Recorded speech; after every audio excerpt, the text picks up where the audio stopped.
kita kan masih negara yang belum kuat secara SDM. AI tiba, AI datang, kemudian siap nggak? Ya satu-satunya jawaban adalah kita harus siap. Budaya Indonesia, orang-orang di luar tuh melihat kita tuh orangnya tuh males, Ya, orangnya tuh telat, ya, orangnya tuh kagak punya kemampuan fokus yang panjang, yes. atensinya pendek. Create your own journey. Create your own journey. Jadi kalau saya membayangkan, CV itu sesuatu yang dirancang. Satu kata kuncinya adalah be professional. Ini penting. Itu mengenal budaya kerja yang profesional. Yang biasanya mungkin budaya kepepet, santai gitu ya. Ignore dengan yang lain. Ketika masuk dunia kerja nggak bisa. Harus profesional. Harus profesional. Dulu itu orang mengatakan satu spesialisasi cukup. Jadi hurufnya seperti huruf I. Kemudian mulai bergeser. Zaman saya waktu di akhir kuliah itu orang sudah bicara huruf T. Satu spesialisasi, satu generalisasi. Tapi ke sini Singapura itu sudah mengembangkan filosofisnya huruf P. Jadi dua spesialisasi, satu generalisasi. AI itu bisa jadi atau IT menjadi suatu keharusan. Dia bisa jadi huruf M itu. Kalau kita ingin menjadi seorang champion di situ, kita harus punya growth mindset. Tadi future mindset kita juga harus punya. Dan satu hal yang belum kita elaborasi sebenarnya entrepreneurial mindset. Indonesia butuh ini, entrepreneurial mindset. Jadi kuliah scam nggak, Prof Men? Gimana tuh? Nggak harus dijawab kali ya? Hai warga Suara Berkelas, hari ini gue kedatangan tamu yang sangat berkelas, yaitu adalah Profesor Yasserly PhD, Menteri Ketenagakerjaan RI. Apa kabar, Prof? Kabar baik, Mas Agus. Kabar baik. Nggak berkelas lah, Nggak biasa-biasa berkelas. aja. Biasa-biasa aja, orangnya Ya. emang sangat humble gini. Ya. Prof, pertanyaan pertama menurut aku yang paling tanda kutip basic, tapi menurut aku butuh tahu. Karena kan orang-orang yang kenal Prof pasti taunya bahwa Prof ini adalah yang punya pencapaian ABCDFG.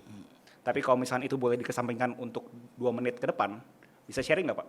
Kayak Prof Men ini, Pak Yasserly ini siapa Pak? Iya, pertama terima kasih dulu ya. Alhamdulillah kita bisa silaturahmi. Jadi saya doakan Mas Agus sukses ya dengan segala inovasi dan entrepreneurnya. Karena memang generasi muda Indonesia perlu contoh-contoh ya, dan saya berharap Mas Agus bisa menjadi salah satu contohnya. Terima kasih, Gitu Pak. ya. Sebenarnya masih banyak orang yang nggak kenal saya sebagai menteri sebenarnya, gitu ya. Karena memang saya kan dari akademisi, ya dosen di salah satu kampus di Bandung di ITB. Ya, orang banyak mengenal saya sebagai profesional. Jadi selain ngajar di kampus, kemudian saya jadi konsultan selama dosen. Ya, jadi kalau di ITB itu biasa. Jadi dosennya juga, kemudian banyak di luarnya juga gitu ya. Nah, jadi konsultan SDM, konsultan organisasi selama 20 tahun. Dan mungkin orang lebih banyak mengenal saya sebagai konsultan mungkin sebelumnya gitu. Selama 20 tahun itu ada tantangan yang bisa di-sharing nggak? Banyak hal. Jadi ketika kita jadi konsultan itu kan kita datang atau diundang oleh perusahaan untuk membantu mereka spesifik terhadap sesuatu. Dan di situ ya kita harus mampu menangkap apa sih sebenarnya masalahnya, kemudian kita mendiagnosa, kemudian kita engage dengan mereka sampai kemudian kita keluar dengan rekomendasinya apa. Dan itu sesuatu yang mereka juga harus implementable, achievable dan seterusnya. Dan udah seperti dokter mungkin ya. Jadi ada semacam kasus pasien dan seterusnya, itu adalah dunia konsultan. Aku double klik ya, Prof Men ya. Jadi kalau di konten yang aku konsumsi, ada beberapa yang bilang consulting itu sangat two dimensional. Oke. Kayak cuma ada orangnya sama studi kasusnya. Yes. Whereas nggak ada dimensi ketiganya, yaitu pengalaman. Oke. Jadinya mungkin rekomendasinya kurang tepat. Nah, Prof Men mendengar ada POV seperti itu, ada yang bisa di-share nggak, Prof Men? Memang, jadi kan artinya ketika sebuah perusahaan itu dia butuh konsultan, maka mereka kan pasti mencari dan mereka punya banyak pilihan kan, Mas Agus ya. Dan yang pasti yang dipilihnya adalah yang punya pengalaman dan itu akan terseleksi dengan sendirinya.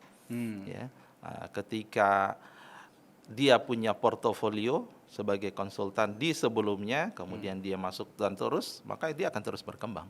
Gitu ya. Dan itu hasilnya itu kan nanti akan dirasakan oleh usernya.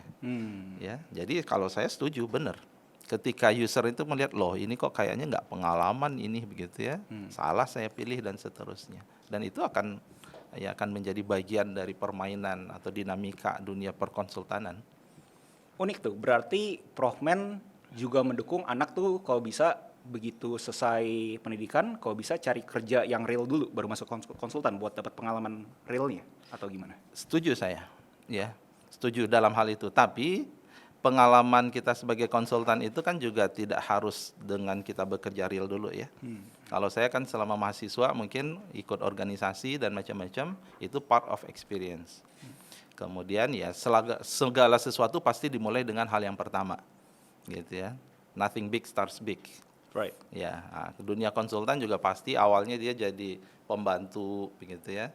Kemudian masuk dia levelnya supervisor, di situ dia pengalaman, ya, dan sampai kemudian dia punya experience.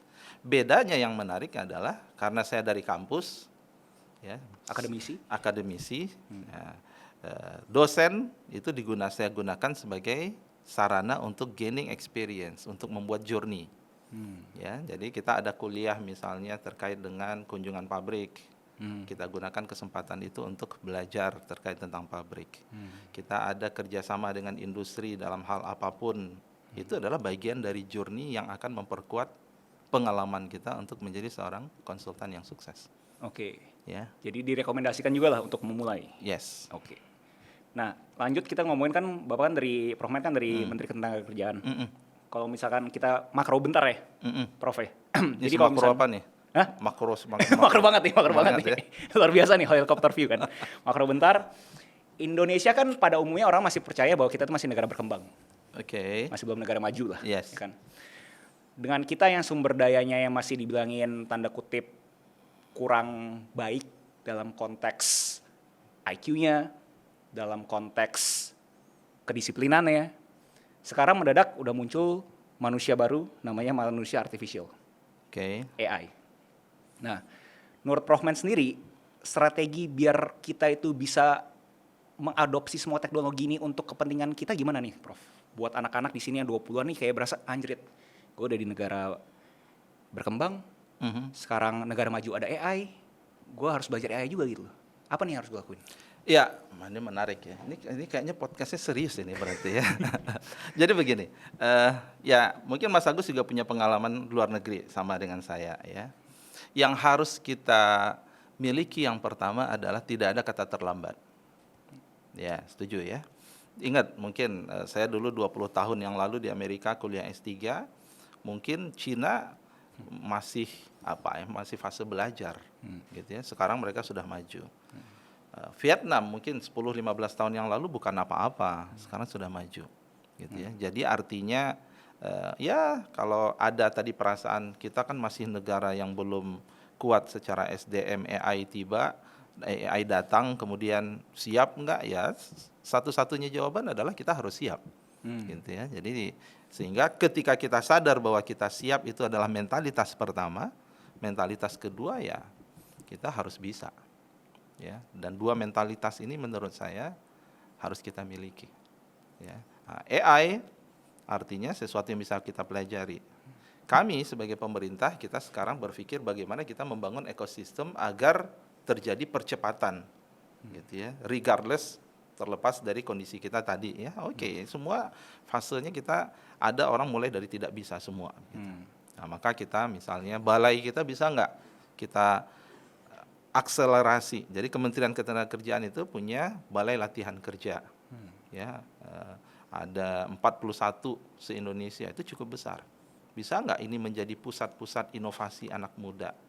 Ya, pusat pembelajaran AI. Kita kerjasama dengan Kementerian Komdigi ya.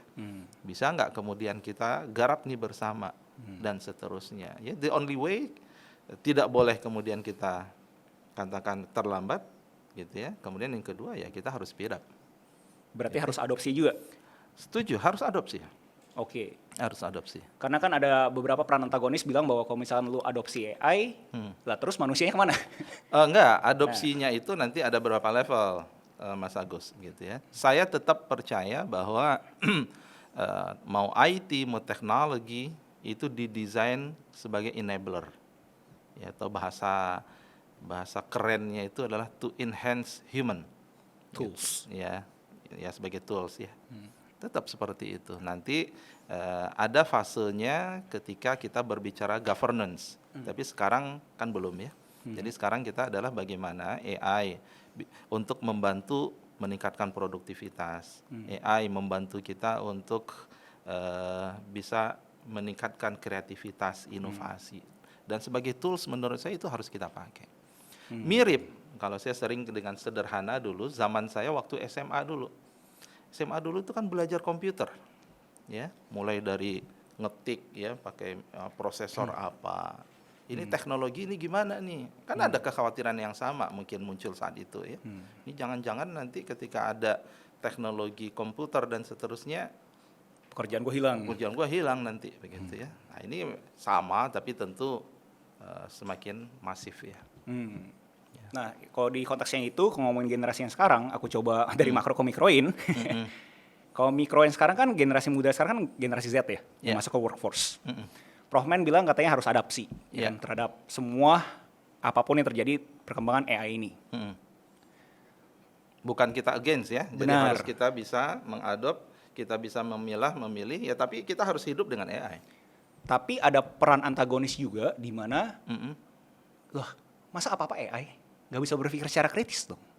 Ini nih, kayak gini nih generasi sekarang nih, apa-apa instan. Ada pertanyaan susah di AI. Ya, ya itu tadi, adopsi itu kan bukan berarti kemudian 100% ya. Jadi makanya ada adopsi, ada governance kan Mas Agus, tadi yang saya bilang ya. Ya governance lah yang membatasinya, governance itu ada etiknya seperti apa gitu ya. Ya kalau semuanya AI ya nggak bisa juga begitu ya. Nah, jadi tadi kan sebagai tool, sebagai enabler ini batasnya. Dan ini memang menjadi tantangan kita ke depan, tantangan ya. Dunia pendidikan akan menghadapi tantangan ya, tiba-tiba aja mahasiswa ya satu hari udah selesai mungkin gitu ya.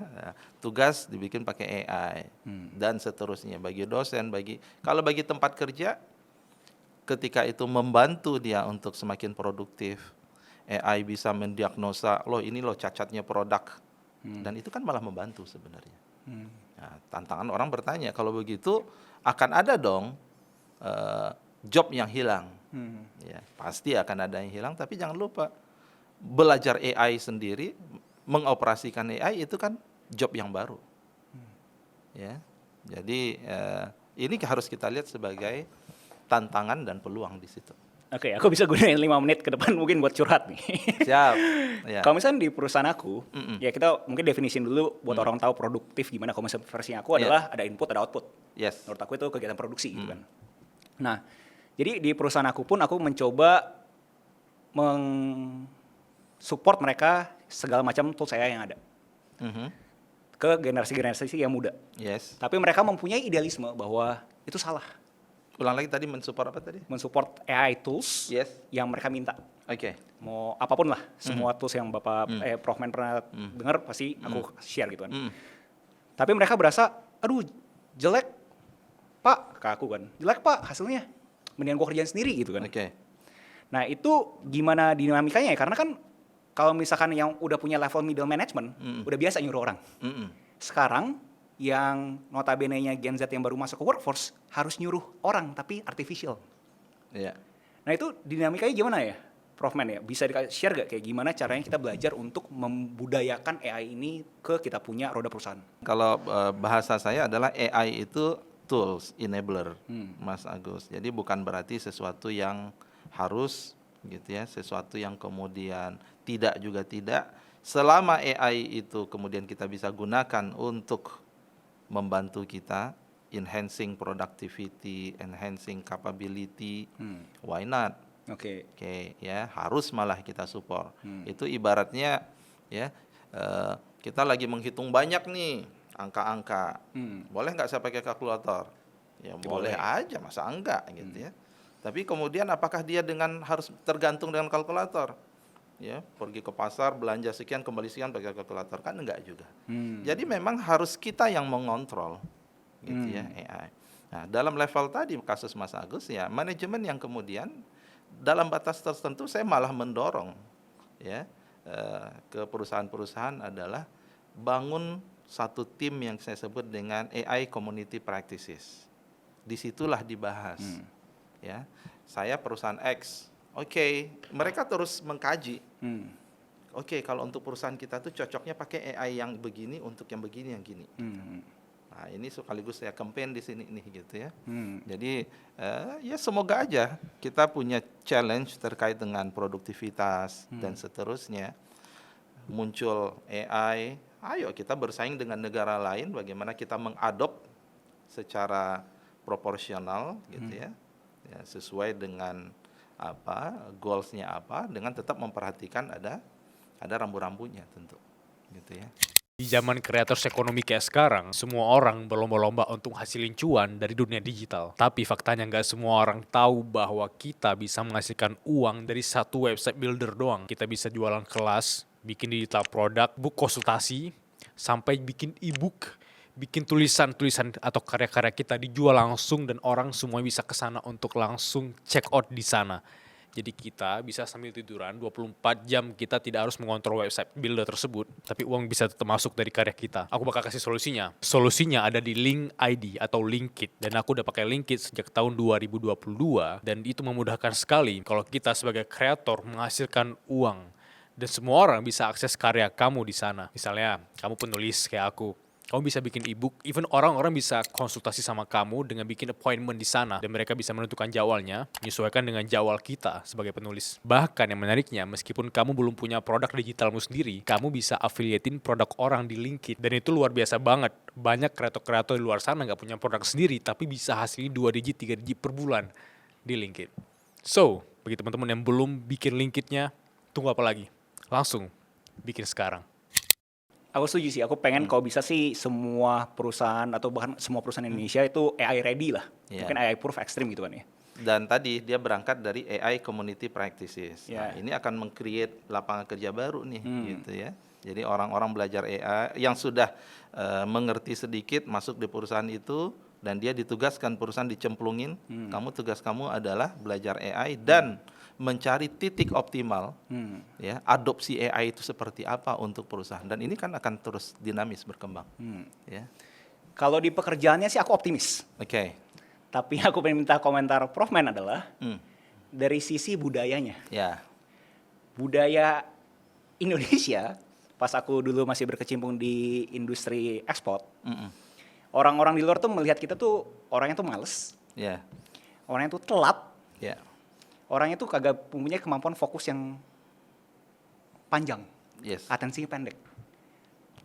Dari sisi Prof Man, ada komentar gak atau gimana caranya bahkan untuk generasi muda? Ya, sekarang kan orang sudah mulai memisahkan, Mas Agus, ada technical skill, ada cognitive skill, ada soft skill.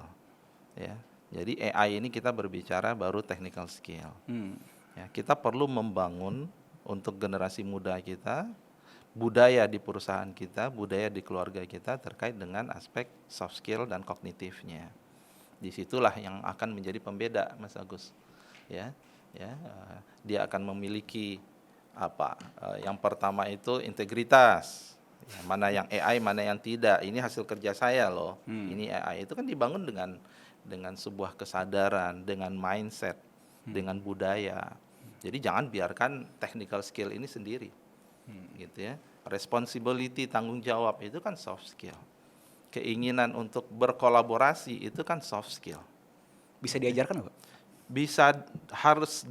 Bisa diajarkan, dimulai dari rumah, di tempat kerja juga harus, gitu ya. Dan itu bisa dibangun. Saya kebetulan konsultannya SDM. Saya juga belajar tentang human factor. Saya human factor spesialis. Nice. Itu hanya 2 di Indonesia. Ya, saya satu, ada teman satu lagi di Surabaya. Nah, jadi memang how to deal with people itu big challenge, apalagi how to deal with millennial and Gen Z gitu ya. Tapi Eh, di situ tantangannya. Di situ tantangannya. Dan menurut saya lebih membuat persaingan ini lebih menantang. Jadi tidak hanya berbicara technical things gitu ya, tapi juga kita berbicara terkait tentang soft. Nah, yang sering saya sampaikan ke teman-teman di industri ini, kita bicara dengan industri, ini ruang yang sebenarnya Indonesia itu bisa lebih maju. Di AI Bukan, di aspek yang kedua, yang technical skill dan soft skill. soft skills Indonesia bisa lebih maju. Bisa lebih maju. Interesting. Why? Ya. Ini bisa kontroversial tag nih. Yes, ya. Why? Kita punya budaya gotong royong. Ya, kita punya budaya terlepas dari apa yang terlihat sekarang, tapi artinya kan DNA-nya kita gotong royong. Budaya Timur ya. Menghormati orang, gitu ya. Ya, Mas Agus tinggal berapa tahun di Amerika? 3 tahun, kan bisa, ya. Ya di sana lebih individualis lah. Individualis. Begitu Kemudian, orang tuanya udah tanda kutip tidak produktif ya ditinggalkan. saya 6 tahun, 5,5 tahun. Berapa tetangga yang kita kenal? Kita mencoba mau silaturahmi dengan tetangga, lu siapa kata tetangga? Saya sering sampaikan akan menjadi dahsyat buat generasi muda kita. Best practices kita ambil dari apapun itu, dari barat, dari mana gitu ya, ditambah dengan local wisdom kita, local value kita. Di localize jadinya. Yes, ya terutama yang soft skill ya. Oke. Dan ternyata terlepas tadi saya nggak tahu ya, bicara terkait tentang malas dan seterusnya, di banyak tempat di luar negeri yang saya dengar adalah mereka mencari engineer dari Indonesia sekarang. Interesting. Benar. Saya baru pulang di salah satu negara luar negeri. Kami maunya Indonesia.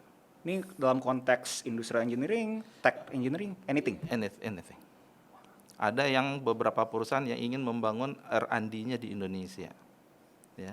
Ini ada sesuatu yang memang menurut saya ada yang menarik bagi orang luar itu adalah ini secara individu orang Indonesia. Nah, jadi ini yang harus kita bangkitkan gitu ya. Terlepas tadi ada bahasanya apa tadi, prototype, stereotype seperti apa. Dan saya selalu percaya gitu ya. Saya kasih contoh ya, terkait dengan apa yang sekarang saya lakukan di Menteri. 3 bulan sebelum Lebaran saya didemo oleh teman-teman ojol. Ya, teman ojol. Kemudian mereka minta THR. THR, Pak Menteri, kita minta THR. Ini udah sekian lama kami perjuangkan. Kemudian kita diskusi dengan aplikator, kata aplikator nggak bisa, Mitra. karena mitra. Ya, nggak ada kewajiban dari kami. Terus saya sampaikan, budaya kita itu sebenarnya dari dulu tidak ada juga menunggu regulasi untuk ngasih THR ke orang, gitu ya. Ya. Bisa nggak kita bangun budaya yang kemudian, ya, ini adalah tali asih, ini kemudian adalah bentuk terima kasih karena sudah mitra 1 tahun, 2 tahun. Kan cuma memberikan sesuatu di sekali setahun kan? Benar. Dan alhamdulillah akhirnya bahkan Pak Presiden yang mengumumkan. Benar. Ya, bonus hari raya. Itu kan nggak pernah terjadi di luar negeri gitu ya. Mungkin ya, yang saya tahu. Karena yang kita kedepankan ini kan kekhasan local wisdomnya kita nih. Dan dengan begitu saya punya asumsi bahwa kalau hubungan kemitraan, anggaplah itu kemitraan, walau kami mengatakan ya harusnya ya bukan kemitraan yang satu pihak dengan ini, tapi kemitraan yang sejajar, yang sinergis, saling menghormati, gotong royong. Itu kan dahsyat. Luar biasa itu ya. Luar biasa. Dan saya kalau to be honest, kalau saya suruh ya mencari orang ketika pekerjaannya itu membutuhkan inovasi, membutuhkan kemudian lebih dominan soft skill-nya, dan saya sangat yakin orang Indonesia itu bisa. Ya. Sama Pak. Walaupun Setuju, ya? terlepas dari stereotip bule ya. Iya. Saya selalu bercandain ke orang-orang yang mau placing order ke Indonesia, saya bilang, tapi lu kan masih ordernya dari Indonesia kan? Jadi mereka memberikan stereotipnya kita, Iya. tapi masih ordernya ke Indo. Ya itu kan enggak itu. Ya sekarang kan juga banyak ini, satu lagi itu walaupun ini ya misalnya di luar negeri itu dia butuh tenaga kerja hospitality dan macam-macam Ya.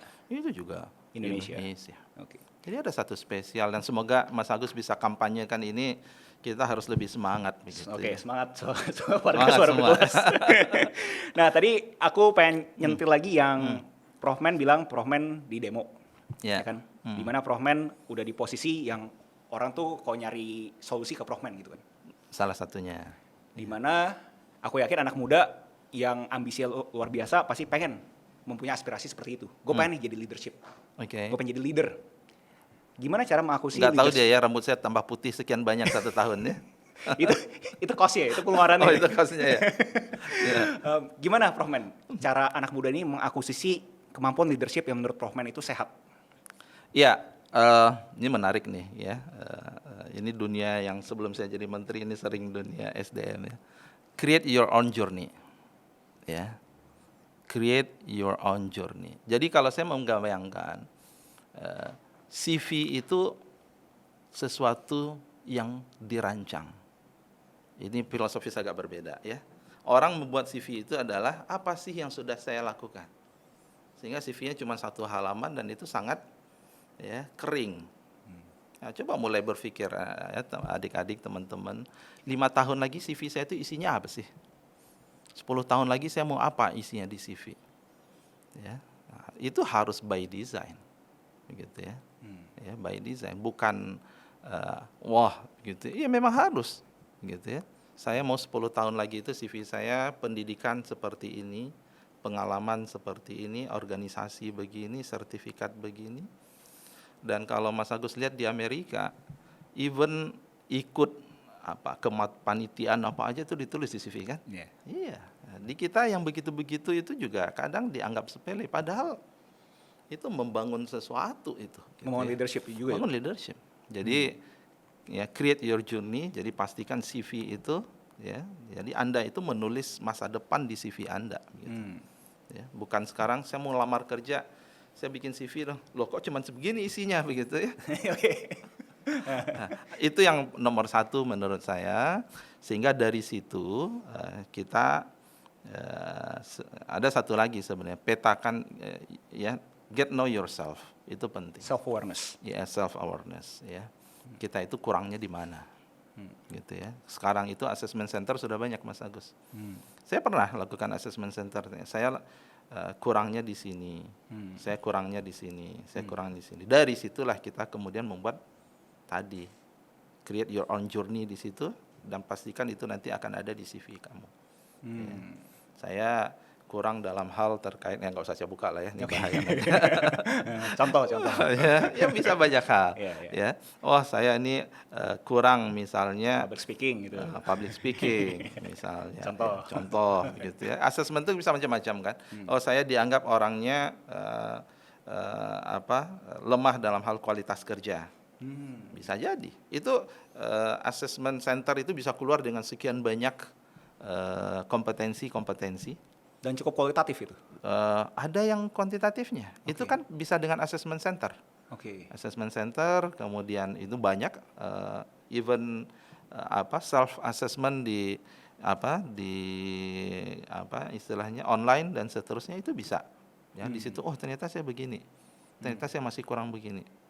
Bahkan kalau di dunia profesional sudah ada langsung. Saya cek dong sekarang saya layak nggak jadi CEO gitu. Bisa, ada online-nya. Oke. Nanti Ini bukan zodiak kan? Hah? Bukan zodiak kan? Bukan. Oke. Karena misalnya kalau BUMN misalnya itu sudah ada peraturan Menteri BUMN yang bicara tentang sekian belas kompetensi. Skala 1 sampai 5. Nah, 5 itu artinya apa? Dia sudah punya portofolio apa? Kemampuan dia dalam melakukan program inisiatif yang berdampak kepada nasional. 4 berdampak kepada perusahaan. 3 berdampak kepada organisasi. 2 apa? Artinya ya dengan kompetensi-kompetensi yang lain kita bisa membangun di situ. Jadi ujungnya adalah ya create your own journey di situ. 20-an mungkin pengen kayak yang barusan Prof Man bilang, ya kan, assess segala macam dia pengen gitu. Tapi dia pas lihat contoh beberapa profil orang yang mungkin pencapaian tinggi, punya leadership skill yang luar biasa, terkesan kesepian. terkesan harus berani untuk tidak disukain. Prof Man berasa itu adalah mitos atau itu emang the price that we have to pay to be the leader? To be a leader, jadi menuju leadernya. Kalau menuju leadernya tidak, itu mitos. Oke. Jadi ketika kita sudah punya journey plan, ya, kita harus menikmati itu, Mas Agus, gitu ya, menikmati. Jadi kalaupun beberapa kali kesepian, ya nikmati itu sebagai satu kesepian, gitu ya. Jangan kita udah menentukan destination, ujungnya kita mau kemana, terus kita menjadikan itu beban, itu sesuatu yang kemudian problem. Unik. Coba deh elaborasi. Ya, Prof Man. enggak problem maksud saya. Jadi artinya itu balik lagi kepada misi, ya. Dia memahaminya seperti apa, gitu ya. Kalau saya misalnya sesudah jadi dosen di kampus, guru besar, sepertinya saya mau deh memberikan impact buat bangsa, gitu ya. Ya kalau ditanya enak mana, ya mungkin bisa jadi enak jadi guru besar di ITB. Serius? Wow. Ya. Bold statement, Ah, Prof Man. Kalau ditanya, yes, enaknya. Tell me more. Ya, tapi ada tapinya. Kan kita nggak bicara enak saja.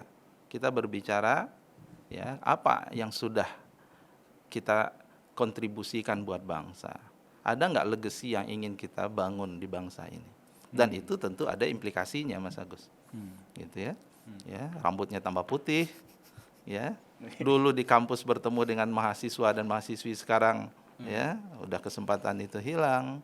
Dulu ada dunia research, ya, konsultan yang menarik. Ya sekarang dengan kita menetapkan bahwa saya ambil responsibility ini, maka kemudian ya apakah itu kesendirian, gara-gara itu kemudian agenda Sabtu Minggu seterusnya, ya itu menjadi suatu yang harus kita nikmati. Nikmatin kata kuncinya. Yes. Ya. Nah, Prof, kalau misalnya jadi Prof kan aku punya asumsi adalah Prof Man tuh lingkarannya luar biasa. Enggak Leadership-nya juga. itu pasti yang, kalau bahasanya aku, high performance people. Ya. Kalau misalkan Prof Man bisa ngelihat, termasuk Prof Man sendiri, ada gak sih satu kesamaan atau mungkin lebih mudah lagi satu habit yang Prof Man bisa share buat anak-anak muda zaman sekarang? Oh ternyata harus bisa kayak gitu ya gitu. Satu kata kuncinya adalah be professional. Ya. Ini penting. Be professional itu artinya ya segala sesuatu itu harus dikelola secara profesional. Mulai dari perencanaannya, kemudian di situnya adalah bagaimana perencanaannya itu harus menyeluruh, memperhatikan risiko, ketika tampil ya itu sudah launch benar-benar siap dari segi kualitas. Ada mekanisme kita juga siap menerima kritik masukan dari publik. Be profesional. Dan memang saya belajar banyak di Amerika sebenarnya. Ya, jadi ini boleh sharing lah pengalaman kecil ya. Jadi saya punya profesor itu orangnya perfeksionis. Dan saya bersama beliau S3 4 tahun. Ya. Ya, jadi dikomentari ya. Jadi mulai dari slide, ya Shirley, ya, look at your slide kata dia. Never put any video on your slide, for example. Kenapa saya bilang? Nanti kalau kamu presentasi, tiba-tiba kemudian koneksi masalah, dia nggak bisa play, kamu grogi, kemudian kamu ini sampai demikian, gitu ya. Oh oke, gitu ya. Saya sebelum S3 mungkin karena di Bandung ya, kita Bandung itu kan ada Sangkuriang ya. Ya udah last minute work gitu ya.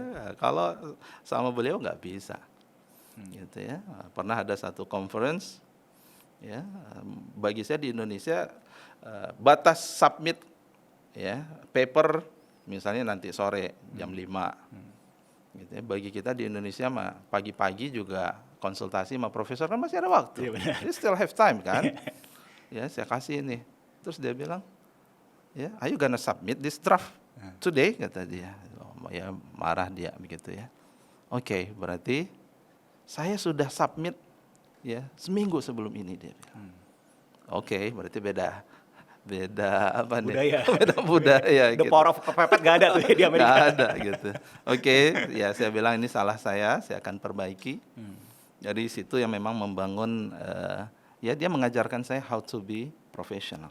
ya. Ada dalam aktivitas situasi. nggak yang bisa anak 20-an ini coba tekunin? Atau itu semua jam terbang, Gus? Nanti kuantitas bikin kualitas gitu? Atau ada Eh, aktivitas kayak, Memang perlu coach mungkin ya, perlu coach. Jadi saya sarankan buat teman-teman adik-adik ya, carilah coach ya.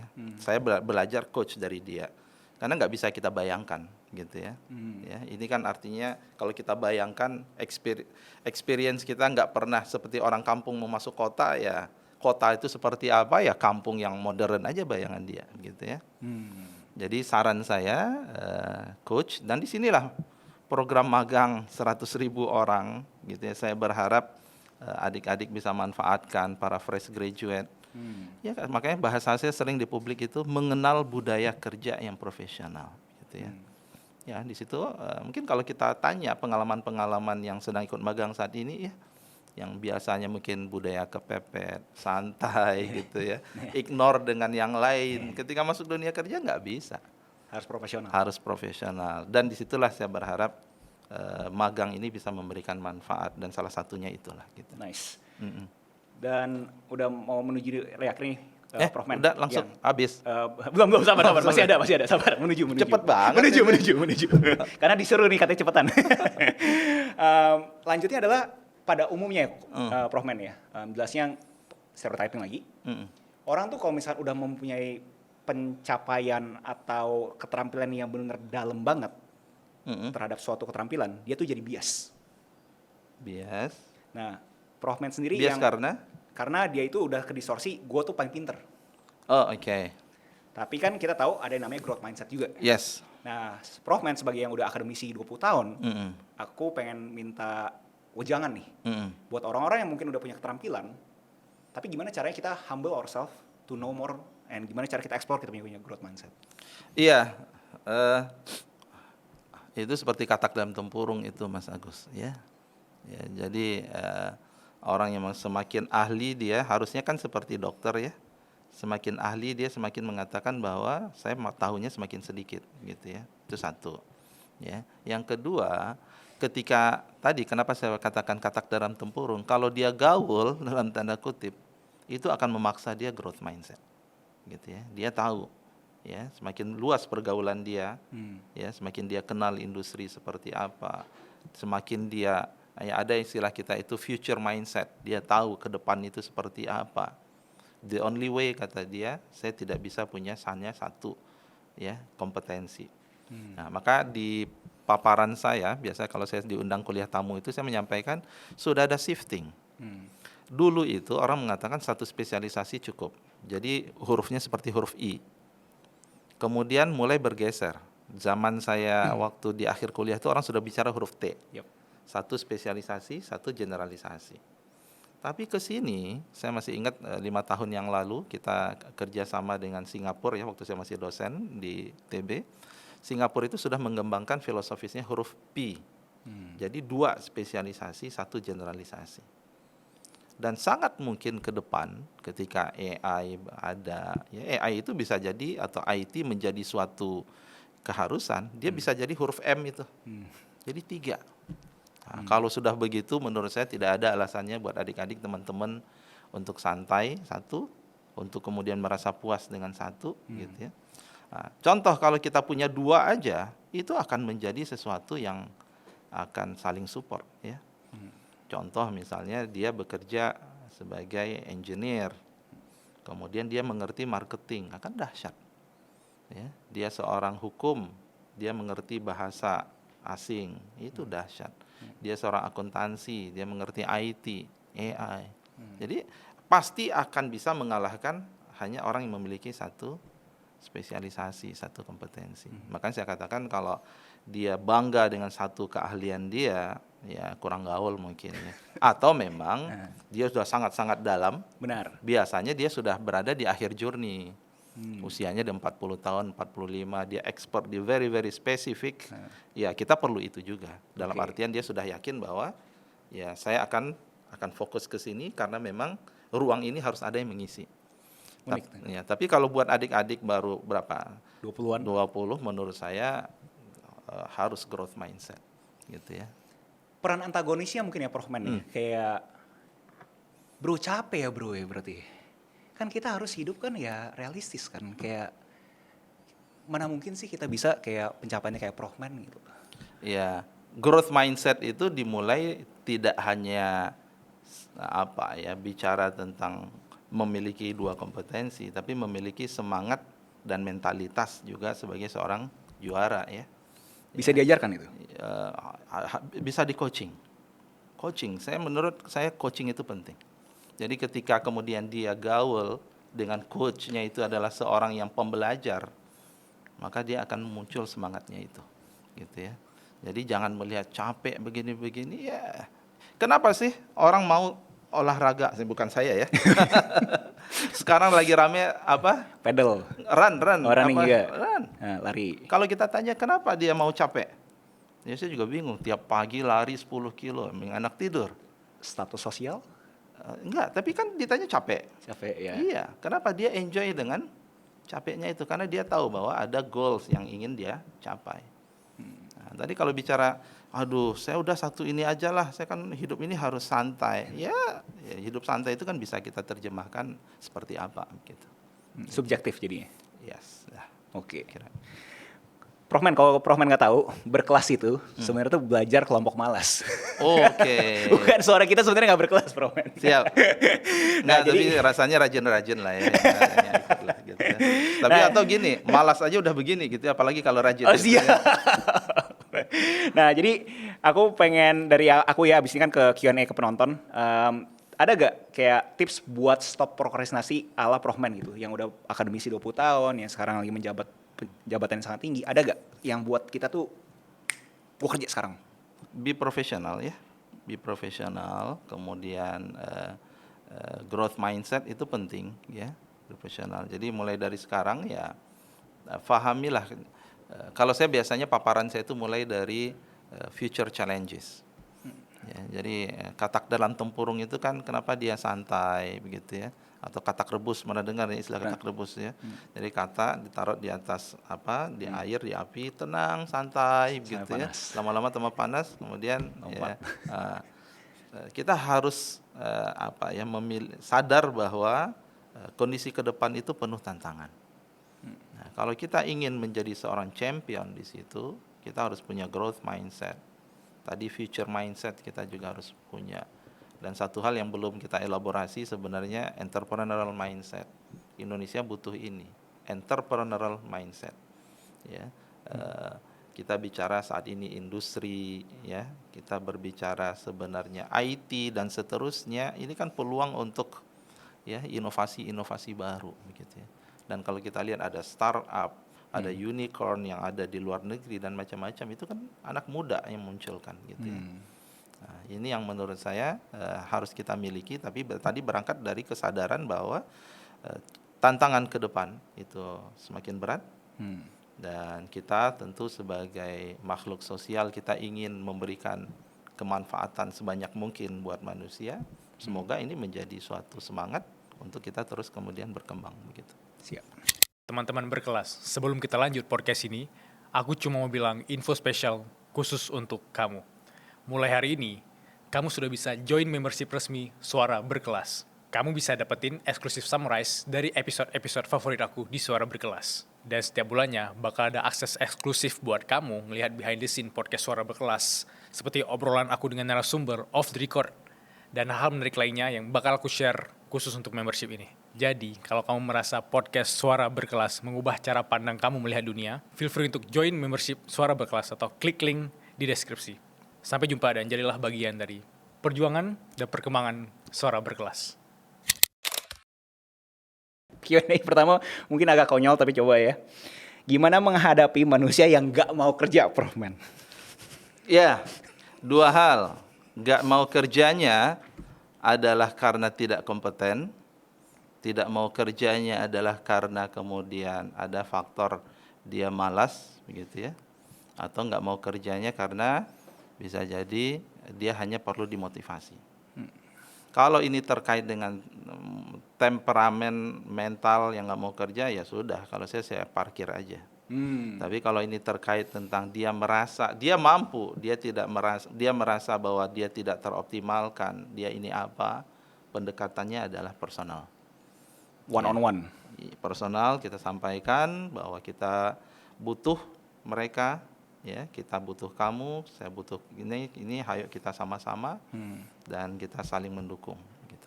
Mungkin aku buat sesi curhat aku kali ya. Mungkin kalau misalnya aku punya kolega yang klaim dia itu sebenarnya mau ambisinya luar biasa. Oke. Gue pengen Gus di tahun ini gue double digit. Gue siap melakukan ini semua. Tapi begitu dikasih tugasnya, dia berasa, aduh kok ekstrim ya? Kok harus gini banget ya kerja ya gitu. Nah, coba Coach Prof Men kalau kayak gitu ya. Iya, kalau saya percaya hidup itu kan tadi journey, Mas Agus. Ya. Jadi sebagai seorang yang saya lama di bidang SDM, coaching ya. Nggak bisa dari A langsung lompat ke Z. Ya, segala sesuatu. Jadi ketika kita dalam konteks kita sebagai leader, kita harus tahu bawahan kita itu sekarang di A, B, C, D. Ketika dia di A, bangunlah sesuatu buat dia bisa sampai B. Syukur sampai C. Jangan kemudian dari A sampai ke Z. Itu sesuatu yang artinya dia juga tidak siap begitu. Kuncinya di leader. Tangga lah ya. Tangga, bangun tangga. Jadi ketika kita tugaskan itu juga kita yakin bahwa dia mampu dan dia siap. Ya. Lanjut ada question kedua. Apakah standar karyawan atau pegawai harus dilihat dari lulusan kampus ternama saja? Sebagai Prof Men yang lulusan ITB bagaimana Prof Men? Tidak, tentu tidak. Saya buktikan, saya pernah punya perusahaan dan yang jelas yang saya rekrut waktu itu bukan dari kampus ternama ya. Jadi tidak harus. Apalagi zaman kesini yang dibutuhkan. Jadi buat teman-teman ya, semakin kesini itu knowledge, keilmuan tentang melakukan assessment itu semakin mature dan semakin matang. Ya. Nah, jadi orang ya, para pakar assessment center dia sudah punya tools, dia punya ilmu, dia tahu bahwa ada technical skill, ada soft skill, ada hard skill, ada soft skill. Nah, ketika dia melakukan rekrutmen, dia tahu bahwa soft skill itu penting dan seterusnya. Dan soft skill ataupun juga even hard skill itu tidak ada hubungannya dengan kampusnya di mana atau ternama atau tidak. Gitu ya. Ya. Indikator fair gak Prof Men? Kalau sebagai indikator kalau misalnya dia dari lulusan yang ternama harusnya profesionalismenya ada lah. Mungkin, tapi itu hanya bagian dari saringan. Ketika kemudian dia kampus ternama mungkin dilihat di awal, mungkin. Tapi ketika kemudian orangnya nggak bisa kerja sama, ini juga akan tersisih kok. Akan digantikan oleh yang lain. Nyentil dikit kan banyak anak muda bilang katanya kuliah itu scam. Jadi kuliah scam nggak Prof Men? Gimana tuh? Nggak harus dijawab kali ya? Program magang Kemnaker kenapa tidak menyerap lulusan lebih dari 1 tahun Pak? Kami mau kemana? Ya. Jadi sekali lagi program magang 1 tahun itu tadi kan kita bicara panjang tadi ya. Kita ingin ada mereka dapat exposure dunia kerja, belajar to be professional, kompetensinya meningkat. Ya anggaplah ini sebagai satu bentuk upaya kita. Banyak para pakar bicara link and match. Industri membutuhkan apa, lulusan kemudian belum sepenuhnya sesuai dengan harapan dari industri. Magang hadir. Bagaimana dengan adik-adik atau teman-teman yang sudah lulusnya lebih dari 1 tahun? Benar. Langsung dunia kerja. Dan kami sedang berusaha sekuat-kuatnya membangun sebuah platform. Ya, platformnya sudah ada untuk kami kembangkan, namanya Career Hub. Ya, Career Hub siap kerja Kemnaker. Kita terus mengumpulkan informasi terkait dengan ratusan ribu lowongan kerja yang ada. Ya, langsung di situ. Itu satu. Yang kedua, kami juga mau pelatihan. Kami ingin belajar lebih lanjut. Kami punya balai-balai. Jadi ada 41 balai latihan kerja atau balai pelatihan vokasi dan produktivitas Kementerian Ketenagakerjaan. Saya sudah declare itu akan menjadi Talent and Innovation Hub Indonesia. Silahkan hubungi kalau ada masalah, langsung kontak saya ya. Kita buka itu. Kontak Prof Men. Boleh nanti ya, silakan nanti ya. Cari IG saya, tolong di situ. Min Tolong gitu ya. Link deskripsi itu langsung. ya. Karena saya sudah minta itu dibuka untuk semua gitu ya. Jadi manfaatkan keberadaan balai itu untuk mau pelatihan apapun di situ. Gitu ya. Tentu bersama dengan yang lain ya. Oke. Itu gambarannya. Kalau dari aku agak unik sih, kalian mau magang terus sih. Kalau buat aku ya. Nggak, magang tuh dibatasi. Benar, harusnya magang dibatasin kan. Roman, ini udah di penghujung di Suara Berkelas, kita selalu nanya kita punya narasumber pertanyaan ini. Worst advice yang Prof Man pernah dengar di umur 20-an? Di umur 20-an. worst advice. Apa ya? Mungkin bisa mulai dari best dulu sambil mikir. Best advice-nya apa? Best. Eh Karena harusnya best advice lebih gampang tuh. Iya, kalau base itu yang tadi saya belajar dari dari profesor saya, be profesional ya. Ya. Mungkin ungkapan-ungkapan, ya kalau kamu nggak bisa jangan coba begitu ya. Itu menurut saya itu toxic ya. Ya. Coba dielaborasi. Apalah, mungkin kita sering ya. Mungkin saya sebagai orang tua juga, ya udahlah, kamu memang nggak bisa, kenapa dicoba, kenapa begini? Itu bentuk penyesalan ya. Ya harusnya ketika kita memiliki growth mindset, kita tidak boleh ada mentalitas kita takut untuk mencoba atau menyesal ketika kita gagal, gitu ya. Ya, Tapi kan sakit, Prof Man. Hah? Tapi kan sakit. Ya itu bagian dari journey. Ya, journey ini kan tidak lurus dan tidak selalunya baik. Ketika satu kegagalan itu yang kemudian memberikan pelajaran berharga kepada kita, gitu ya, bahwa ya jangan begini lagi atau akan ada risiko-risiko seperti ini lagi. Dan menurut saya semua orang yang sukses pasti pernah merasakan adanya jatuhnya itu. Tapi pasti. kalau misalkan, tadi kan baru 20-an, kalau misalkan bagi milenial yang udah punya anak, kan ngeliat anak sakit kayak gimana ya, Prof Man? Emang itu tugasnya orang tua untuk membiarkan anaknya belajar sendiri atau gimana? Enggak dong. Tadi kalau ya orang tua kan tetap punya keinginan untuk kemudian anaknya tumbuh. Tapi ya saya punya anak 4, Mas Agus. 4 ya. Ada fasenya saya biarkan sendiri, dia hadapi. Ya ketika dia masalah, ada fasenya saya mengatakan selesaikan masalah kamu. Itu akan menjadi pelajaran buat kamu. Ya, saya banyak cerita lah kalau ini. Saya nggak mau dia kabur dari masalah, gitu ya. Ya jadikan sebagai itu. Tapi ada saatnya saya lihat, oh ini saya harus bantu, gitu ya. Ya itu kan bagian dari bagian parenting, gitu. Dan bagi yang bersangkutan itu bagian dari journey. Ada saatnya dia harus menyelesaikan sendiri, ada saatnya dia butuh support dari coaching dari orang, gitu ya. Tapi balik lagi kepada advice yang menurut saya tadi ya cenderung blaming, menyalahkan, padahal harusnya disitulah kita apresiasi.